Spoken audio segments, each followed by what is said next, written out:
நீங்கள் சொல்கிறத பார்த்தா டெய்லி போய் I love you darling, I love you dear அப்படிலாம் சொல்லிட்டு இருக்க முடியாது. ஆனால் அது குறைஞ்சிக்கிட்டே இருக்கிறதுக்கான காரணம் என்னென்னா, இவன் தேவையில்லாத ஒரு டிப்ரெஷனை வந்து மனசுக்குள்ளே எடுத்துகிட்டு வந்துட்டு இருக்கான்.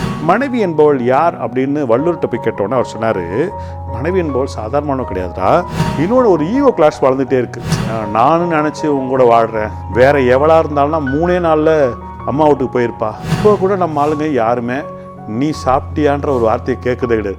சாப்பிட்டேன், இல்லைன்னா காரம் அதிகமாக இருந்தது, உப்பு கம்மியாக இருந்தது, சரி நான் பிஸியாக இருக்கேன் வச்சுட்டு போனேன், சாரி இருந்தால் போதுங்க, வேறு எதுவும் இல்லைங்க, லைஃப் நல்லா ரன் பண்ணுறான்னு சொல்லிட்டு.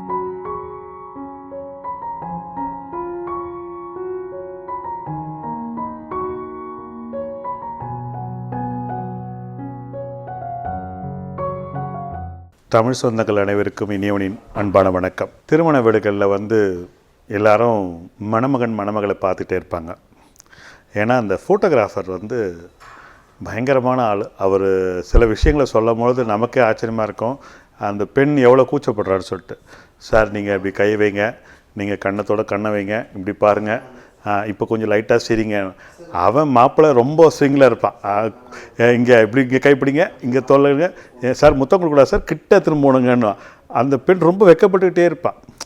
ஆனால் இவன் நம்மால் சும்மாவே இருக்க மாட்டான். அவன் நல்ல ஃபோட்டோகிராஃபர், நமக்குன்னு ரெடி பண்ண. இந்த பெண்ணு மனசில் என்ன நினைக்கணும், படுபாவி இவனே ரெடி பண்ணி கூப்பிட்டு வந்திருக்கான் போல தெரியுது. அந்த நேரத்தில் சொந்தக்காரங்களாம் பார்த்துட்டு இருப்பாங்க, ஒரு சில முகம் சொல்லிப்பாங்க, ஒரு சில அப்புறம் சார் நீங்கள் கட்டி பிடிச்சி நில்லுங்க, முன்னாடி கைப்பட்டு நில்லுங்க சார், நீங்கள் அவங்க முகத்தை பாருங்கள், அவங்க திரும்பி இப்படி பார்க்கட்டும் அப்படின்வாங்க. இதெல்லாம் இந்த ஃபோட்டோஸ் நிறைய பண்ணிகிட்டே இருப்பாங்க. இதை ரொம்ப இன்வால்மெண்ட்டோடு பண்ணுவாங்க. இப்போ என்ன பண்ணுறாங்கன்னா, இந்த ஃபோட்டோகிராஃபர்ஸ்லாம் சொல்கிறாங்க, இல்லை அவ்வளோ வரல சார் ஃபோட்டோஸ்லாம், நம்ம ஆஃப்டர் மேரேஜுக்கு அப்புறம் தனியாக எடுக்கலாம் அப்படின்னு சொல்லிட்டு போஸ்ட் ஷூட்டிங் அப்படின்னு சொல்லிட்டு ஒன்று நடிச்சிருக்காங்க. அது என்னென்னா, கல்யாணம் ஆன பிறகு பொண்ணை கொண்டு போயிட்டு நீங்கள் மேலேருந்து குதிங்க, இவர் பிடிக்கிட்டோம் அப்படின்வாங்க, ஒரு காலை தூக்கி நில்லுங்க, அவர் அப்படியே தாங்கி பிடிக்கிட்டோம் அப்படின்னு. இவன் மனசில் பெருசாக சிம்பு மாதிரியும் அந்த பொண்ணு மனசில் நயன்தாரா மாதிரியுமே ஒரு கனவோடு ஓடும்.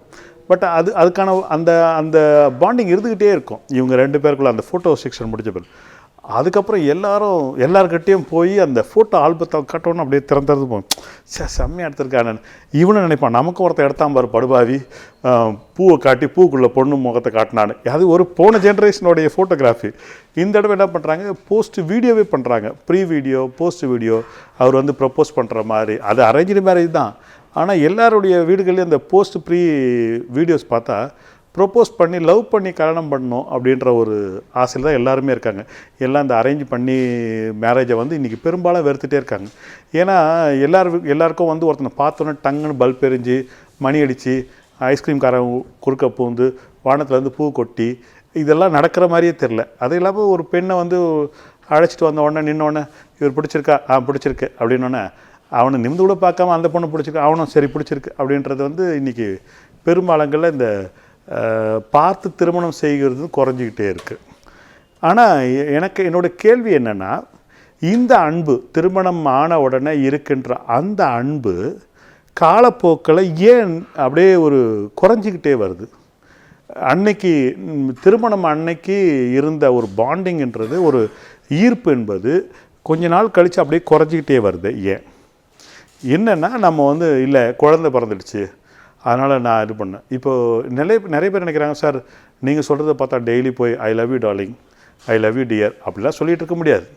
கல்யாணத்துக்கு முன்னாடியே கூட, கல்யாணத்துக்கு உடனே, கல்யாணம் ஆன உடனே கூட டெய்லி பொண்டாட்டி எப்படி இருக்கும்போது அம்மாங்களாம் இருப்பாங்க, ஐ லவ் யூ டார்லிங் அப்படின்னு சொல்ல முடியாது. எல்லாமே ஒரு இளைமறைக்காரவையாக போகும், அப்படி தான் நடந்துகிட்டே இருக்கும். ஆனால் அது குறைஞ்சிக்கிட்டே இருக்கிறதுக்கான காரணம் என்னென்னா, இவன் தேவையில்லாத ஒரு டிப்ரெஷனை மனசுக்குள்ளே எடுத்துகிட்டு வந்துட்டு இருக்கான். இன்னொன்று ஒரு ஈகோ கிளாஸ் வளர்ந்துகிட்டே இருக்குது. நான் தான் கஷ்டப்படுறேன், இவன் ஒன்றுமே பண்ணல, வீட்டில் இருக்காங்க. நீங்கள் பிள்ளைங்க ஃபார்ம் ஃபில்அப் பண்ணும்போது, அப்ளிகேஷன் ஃபார்ம் ஃபில்அப் பண்ணும்போது அப்பா பேர் ஆக்குபேஷன் அப்படின்னு போட்டுருவோம். அப்பா பேர்னா working in government, state government, central government, இல்லைனா ரிப்போர்ட்ரு அப்படின்னு ஏதாவது ஒரு டெசிக்னேஷன் எழுதுகிறாங்க. ஆனால் அம்மா பேர் பக்கத்தில் எழுதும்பொழுது அம்மாவுக்கு பக்கத்தில் எழுதுறாங்க ஹவுஸ் ஒய்ஃப் அப்படின்னு எழுதுகிறாங்க. ஆனால் ஆங்கிலத்தில் இன்னொரு வார்த்தை ஒன்று இருக்குது, ஹோம் மேக்கர் அப்படின்னு சொல்லிட்டு, ஹோம் அட்மினிஸ்ட்ரேட்டர் அப்படின்ற சில பேர் எழுதுகிறாங்க. பட் ஹோம் மேக்கர் சரி ஓகே, எனக்கான சேலரின்றது கவர்மெண்ட் ஒரு ஃபிக்ஸ் பண்ணுது, இவனுடைய வேலைக்கு தகுந்த மாதிரி சரி. இப்போ வீட்டில் இருக்கிற அந்த பெண்களுடைய இல்லத்தரசிகளுடைய வேலைக்கான சம்பளத்தை நம்ம பட்டியல் அப்படியே போடுவோமா அப்படின்னு ஒரு நாள் சும்மா அப்படி உட்காந்து ஒரு தமாஷா எல்லாருமே வீட்டில் உட்காந்து போட்டு பாருங்களேன். இன்றைக்கி என்னுடைய ஒய்ஃபுக்கு வந்து சம்பளம் வீட்டில் ஒரு சமையல்காரிக்கு எவ்வளோ சம்பளம், மாதம் ஒரு 10,000 இல்லை சார் வேணாம் 5,000 ஓகே. சரி, இந்த பாத்திரம் கழுவுறது துணி தேய்க்கிறதுக்கு அவங்க வராங்களா, அவங்களுக்கு சரி அவங்களுக்கு ஒரு 5,000 சார். இந்த குழந்தைங்கள வந்து க்ரீச்சில் திரும்ப சேர்க்குறோம், அந்த குழந்தைங்கள தான் பார்த்துக்குறான், ஓகே அதுக்கு என்ன பண்ணுறது, அதுக்கு 6,000 சரிங்க ஓகேங்க. அப்புறம் வேறு என்னங்க, அப்புறம் விருந்தாளிகளை உபசரிக்கிற அந்த அந்த அந்த சமையல்லாம் பண்ணுறாங்க இல்லையா, நம்ம ஃபங்க்ஷன்லாம் பண்ணுறோம்ல, அப்போ இவ தானே வேலை செய்கிறா. அப்போ ஃபங்க்ஷனுக்கு எவ்வளோ, ஃபங்க்ஷனுக்கு எப்படியும் 60,000 ஆகிடுதுங்க. உனக்கு எவ்வளோ சம்பளம், 25,000. அப்போ யார் அதிக ஏனரு, யார் அதிகமாக சம்பாதிக்கிறாங்க, யார் அதிகமாக சம்பளம் கொடுக்கணும் அப்படின்ற ஒரு கொஸ்டின் வந்துட்டு. நீங்கள் யார் மனைவி அப்படின்றது, யார் நல்ல மனைவின்றதை வள்ளுவன்கிட்ட போய் கேட்டாங்க. சார் யார் நல்ல மனைவி, வள்ளுவனுடைய காலத்தில் ஒரு இன்சிடென்ட் நடக்குது. வள்ளுவர் சொல்கிறாரு, எப்போ சாப்பிட உட்காந்தாலும் ஒரு ஒரு கோலையில் தண்ணியும் ஒரு ஒரு ஊசியும் எடுத்து வந்து வெயி அப்படி சாப்பாடு போடும்போது அவர் என்ன பண்ணுறாரு, டெய்லி சாப்பிட்றாரு. அந்த குண்டு ஊசிக்கும் அந்த தண்ணிக்கும் எந்த வித தொடர்பும் இல்லை, அவர் பாட்டு சாப்பிட்டு முடிச்சுட்டு போயிடுறாரு. கடைசி காலத்தில் அவங்களுடைய மனைவியுடைய கடைசி காலத்தில் கேட்குறாங்க, இத்தனை நாள் நான் சாப்பாடு போடும்பொழுதும் நான் கேட்குறேன் பார்க்குறேன், எப்போ பார்த்தாலும் நீங்கள் ஒரு தண்ணி கேட்குறீங்க, ஒரு ஊசி கேட்குறீங்க, நீங்கள் ஏன் அதை பயன்படுத்தவே இல்லை. இல்லை சாப்பாடு நீ போடும் போதும் சரி, இல்லை நான் சாப்பிடும் போதும் சரி, உணவு பருக்கைகள் கீழே விழுந்துட்டா அதை அந்த ஊசியில் குத்தி அலசி சாப்பிட்றதுக்காக நான் வச்சுருந்தேன். இத்தனை ஆண்டு கால தாம்பத்திய வாழ்க்கையில், இத்தனை ஆண்டு கால நம்முடைய வாழ்க்கையில் நீ ஒரு நாளும் சாதத்தை சிந்தலை, நானும் கீழே சோறை வந்து கீழே சிந்தலை, அதனால் அது பயன்படவே இல்லை அப்படின்றான்.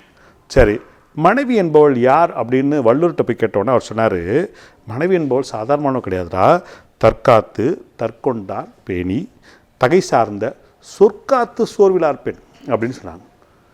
இவ்வளோ பிரச்சனைக்கு நடுவில் ஒரு சோர்வை இல்லாமல் வாழக்கூடிய ஒருத்தர், அது யார்னா தற்காத்து, தன்னை காத்து கொண்டு, தற்கொண்டார் பேணி, தன்னை யார் மணந்து கொண்டானோ அவனை தன் ஈன்ற பிள்ளைகளுக்கு பேணி, சொற்காத்து வார்த்தை விடக்கூடாது, சொல்லையும் காத்துது.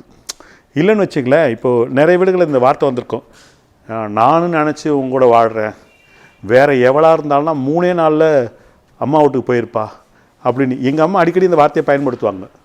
ஆனால் வந்து கடைசி வரைக்கும் எங்கள் அப்பா சாவ வரைக்கும் அவங்க அம்மா வீட்டுக்கு போனதே இல்லை. என் மனைவி சொல்லிகிட்டே இருப்பாள், நானும் நினச்சி உங்கள்கிட்ட குடும்பம் நடத்துகிறேங்க, இல்லைனா வேறு யாராக இருந்தாவது சரி நீ போ, அட்லீஸ்ட்டு அந்த இயர்லி ஒரு வருஷம் இந்த சம்மர் லீவுக்காக அவங்க அம்மா வீட்டுக்கு போக மாட்டாங்க. சில பேர் என்ன அப்படி சொல்லுவாங்களே தவிர யாரும் அதெல்லாம் போகிறது கிடையாது. ஏன்னா அந்த அளவுக்கு பாண்டிங். ஒரு வீட்டில் இந்த பிரச்சனை வந்தது, எப்போ பார்த்தாலும் நீ பாட்டு சும்மா தானே வீட்டில் இருக்க அப்படின்னோடனே ஒய்ஃபுக்கு கோவம் வந்துருச்சு. நான் சும்மா இருக்கேனா, சரி சேலஞ்ச் வச்சுக்கோ, உங்கள் வேலையை நான் பார்க்குறேன், என் வேலையை நீங்கள் பாருங்கள் அப்படின்னு. உடனே அந்த புருஷன், பார்க்கலாமா, ஆமாம் பார்க்கலாங்க, இதை பாருங்க இன்னைக்கு காலையிலேருந்து நான் உங்கள் ஆஃபீஸ்க்கு போயிடுவேன், நீங்கள் வந்து இங்கே பிள்ளைங்களை ரெடி பண்ணி ஸ்கூலுக்கு காமிச்சு சமைச்சு துணியெல்லாம் துவச்சி வச்சு எல்லாம் நீங்கள் பார்த்துக்கணும், ஓகேவா, அக்ரிமெண்ட் ஓகே. 2 பேரும் மியூச்சுவல் அக்ரிமெண்ட் வந்துட்டாங்க. உடனே என்ன பண்ணாங்க, காலையில் எழுந்த உடனே நம்ம கிடக்கன்னு ஆஃபீஸ் போனாங்க. ஆஃபீஸ் போனோன்னே பார்க்குறாங்க, அவரோட கேபினில் போய் அவர் மேனேஜர் கேபினில் போய் பார்க்குறாங்க, சுற்றி குப்பையாக இருக்குது. உடனே அங்கே ஆஸ் யூஷுவல் தொடர்ந்து எடுத்தாங்க, அவங்களே க்ளீன் பண்ணாங்க, எல்லாத்தையும் இது பண்ணாங்க. இவர் எப்போவுமே எல்லோரும் திட்டிகிட்டே இருப்பார், ஏன் லேட்டு அது லேட்டுன்னு. உடனே லேட்டாக வந்தவங்கள்ட்ட கேட்டாங்க, என்ன ஆச்சு அப்படின்னாங்க, இது மாதிரி பஸ் லேட்டு மேடம், இது மாதிரி குழந்தைக்கு உடம்பு சரியில்லை அப்படின்னு நிறைய காரணங்கள் சொன்னாங்க. உடனே அதெல்லாம் கேட்டாங்க, ரொம்ப பரிவோடு கேட்டாங்க. சில செக்ஸ்லாம் வந்தது, அதெல்லாம் பார்த்தாங்க. பார்த்துட்டு இருக்கும்பொழுது சொன்னாங்க, இது மாதிரி டைம் மதியம் லஞ்ச் வந்து யோசிச்சாங்க, ஐயோ பிள்ளைங்க என்ன சாப்பிட்ருக்கோமா, அந்த அம்மாவுக்கு எப்போவுமே தாய்க்கடை குணம் அது. உடனே சாப்பிட்ருக்கோமா, இல்லை இன்றைக்கி ஒரு நாள் மனசை கல்லாக வைக்கிட்டு உட்காந்துட்டு இருக்கணும் அப்படின்னு சொல்லிட்டு இருந்தாங்க. சாயந்தரம் கிளம்பும் போது அந்த பியூன்னு சொல்கிறாங்க, மேடம் இன்றைக்கி ஷெட்யூல் படி மேனேஜர் வந்து நம்ம ஸ்டாஃபோட கல்யாணத்துக்கு போகணும். உடனே கல்யாணத்துக்கு போனாங்க. கல்யாணத்துக்கு போனோன்னே அங்கே ஜாங்கிரி எல்லாம் வச்சுருந்தாங்க. இந்த அம்மா சுற்றி முற்றி பார்த்தாங்க, ஜாங்கிரி எடுத்து கட்சிப்பில் வச்சுக்கிட்டாங்க, மைசூர் பாக்கு வச்சாங்க, பாதுஷா வச்சாங்க, எல்லாத்தையும் கட்சிப்பில் வச்சுக்கிட்டாங்க, ஏன்னா பிள்ளைங்களுக்கு தரணும்னு சொல்லிட்டு. உடனே போயிட்டு பொக்கையெல்லாம் கொடுத்தாங்க, எல்லாம் ஃபோட்டோலாம் எடுத்தாங்க, திரும்பி வந்தாங்க. வீட்டுக்கு வந்து நின்று பார்த்தா வீட்டில் இவ்வளோ பெரிய கொம்பு வச்சுட்டு அவங்க வீட்டுக்காரர் குட்டி போட்ட போன மாதிரி இந்த பக்கம் இந்த பக்கம் நடந்துட்டு இருந்தார். உடனே கேட்டாங்க, என்னையா பிள்ளையா பற்றி வச்சுருக்க, பிள்ளையாடி பற்றி வச்சுருக்க, பிள்ளைங்களா அதுங்க அடங்குதுங்களா, இதுங்களை வச்சு மேய்க்கிறது 10 எருமாடை வச்சு மேய்க்கலான்ற ரேஞ்சுக்கு அவர் கத்திட்டு இருந்தார். எல்லாரையும் அடித்து இன்னும் எல்லாத்தையும் உள்ளே அடித்து சாத்தியிருக்கேன்னு. இந்த அம்மா போய் கதவு திறந்தவொன்னே அவங்களுக்கு பெரிய ஷாக். ஏன்னா அவங்க பெற்றது 2 குழந்தைங்க, உள்ளே இருக்கிறது 4 குழந்தைங்க. என்ன எல்லாம் உன் பிள்ளைங்க அப்படின்னா, இது 2 பக்கத்துட்டு குழந்தைங்க, இதுங்களையே அடித்து போட்டு எவன் கண்டான் அப்படின்னு இருக்காங்க. அப்போ என்னென்னா இவங்களுக்கு வீட்டில் யார் இருக்காங்க யார் இல்லைன்னு கூட தெரில அவருக்கு. அந்த அளவுக்கு பிஸி ஷெட்யூலாக இருக்காங்க. ஆனால் நம்ம ரொம்ப சிம்பிளாக சொல்லிடுறோம், பெண் என்பவள் அவங்க ஒன்றும் இல்லைங்க, அவங்க வீட்டில் சும்மா தான் இருக்காங்க அப்படின்னு சொல்லிடுறாங்க. நீங்கள் தயவு செஞ்சு இன்னையிலேருந்து வீட்டுக்கு போனீங்கன்னா உங்கள் மனைவி கொஞ்சம் கண்காணித்து பாருங்கள். அவங்க எவ்வளோ இது நீங்கள் காலையில் அவங்க எழுந்த பிறகு இவ்வளோ வேகமாக ஒருத்தங்களால் பண்ண முடியுமா? யோசிச்சு பாருங்கள். ராத்திரி 11-12 மணிக்கு படுத்தா கூட காலையில் 5 மணிக்கு ஷார்ப்பாக எழுந்துவாங்க. எழுந்தோடனே பையனுக்கு சமையல்லாம் செய்வாங்க, அதுக்குள்ளே பேக் பண்ணுவாங்க. இருந்தாங்க உங்களுக்கு தனி டிஃபன், அவனுக்கு தனி டிஃபன் எல்லாத்தையும் பேக் பண்ணி அனுப்பிச்சிட்டு திருப்பி இப்போ படுப்பாங்களாம் பார்த்தா திருப்பி துணியெல்லாம் துவைக்க ஆரம்பிச்சிடுவாங்க. துணியெல்லாம் துவைச்சிட்டே இருக்கும்போது 2 கால் வீட்டுக்காரருக்கு, போய் செஞ்சிங்களா, ஓகே, சாப்பிட்டீங்களா, லஞ்ச் எப்படி இருந்து.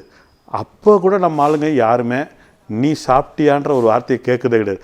சாப்பிட்டேன், இல்லைன்னா காரம் அதிகமாக இருந்தது, உப்பு கம்மியாக இருந்தது, சரி நான் பிஸியாக இருக்கேன் வச்சுட்டு போனேன், அவ்வளோதான். ஆனால் தயவு செஞ்சு இன்னிலேருந்து பாராட்ட கற்றுக்குங்க.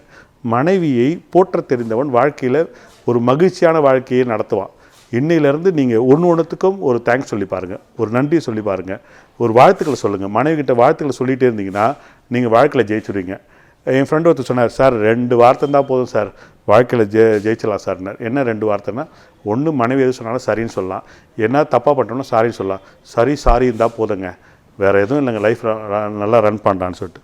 மனைவியை போற்ற கற்றுக்கொள்ளுங்கள். ஏனென்றால் மனைவி என்பவள் சாதாரணமானவள் இல்லை.